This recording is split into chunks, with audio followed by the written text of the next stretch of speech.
Hi, everybody. Summer is coming, so everyone's getting their shorts and their swimsuits out. It's an awesome day today.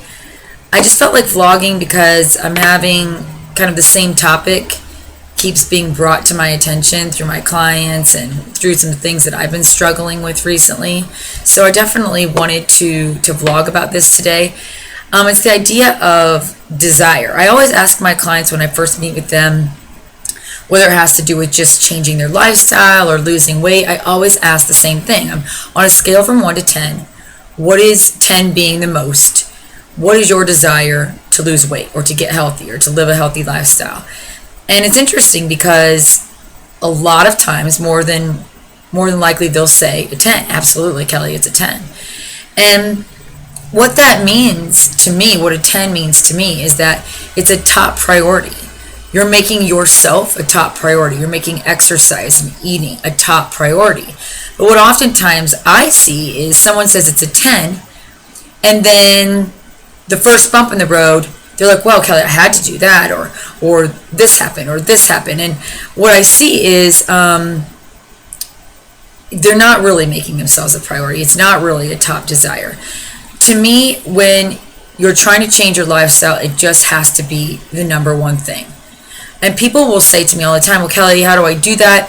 I feel so selfish. It's really selfless. It's selfless to do that.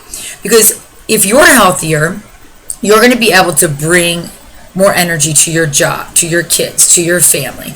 You're going to be stronger. You're going to have a lot more energy and positivity. So yeah, if you have to take that extra 30 minutes when you come home from work and do that, and you're not spending it with your family, to me, I have to be honest with you, it'll work itself out. It always works itself out. It's like time expands almost because you're making yourself a priority, which means you're not going to be so sluggish later in that evening. You're going to be able to actually show up more fully for whoever or whatever it is that you're doing.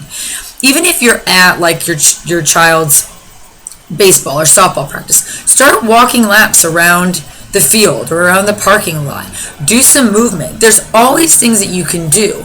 Life is always up and down. It's never a straight road. There's never a great time to start. It doesn't, none of that makes sense. But when it's your deep-rooted desire, you are going to do whatever it takes to show up fully for that.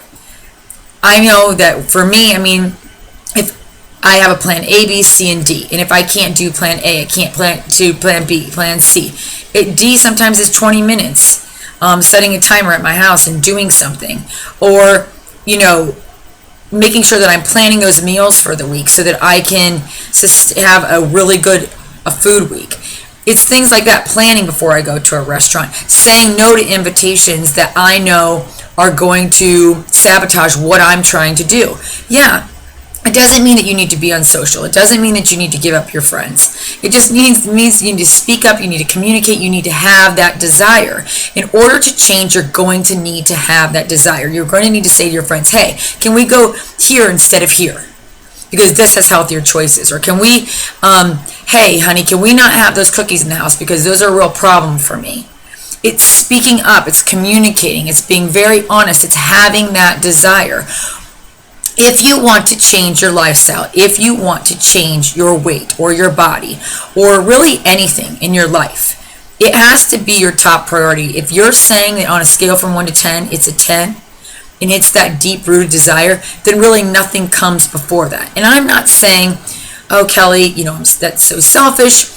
You're not putting your kids in front of, or your spouse or whoever in front of, or your friends. You're putting yourself in front of it. No. I'm making myself a priority so I can show up more fully for them. That's the bottom line. I cannot show up fully for my family, for my job, for my spouse, for anybody if I just sat down and ate a whole bag of chips. I'm zoned out. I'm done. I'm cooked. So that's what I'm talking about. So ask yourself that question on a scale from 1 to 10. What really is your desire? If you're really honest with yourself. If you're really honest with what is the desire that you have, whatever your goal is. This can be really anything. Maybe it has nothing to do with food or exercise. Maybe it has something to do with getting a job or your desire to, become something other than what you're doing right now or do something differently. Maybe it's quit smoking or something like that. Whatever that is, once you have that deep-rooted desire and you make yourself a priority, then it will all shift. Then it will change. It will definitely change. And like I said before, that may require a little bit of communication. It requires being very diligent about the people you surround yourself with.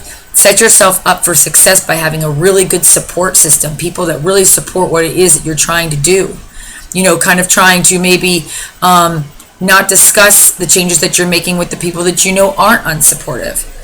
I know that all sounds kind of like a lot, but it's just the things that you need to do. That's what I believe anyway.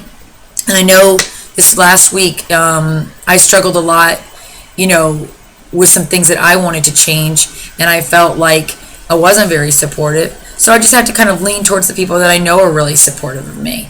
And it made all the difference. It was huge. It was great. So, just some thoughts that I had. Think about it. Think about what your desire is and what you're willing to do to make those changes in your life. I hope that helps a little bit.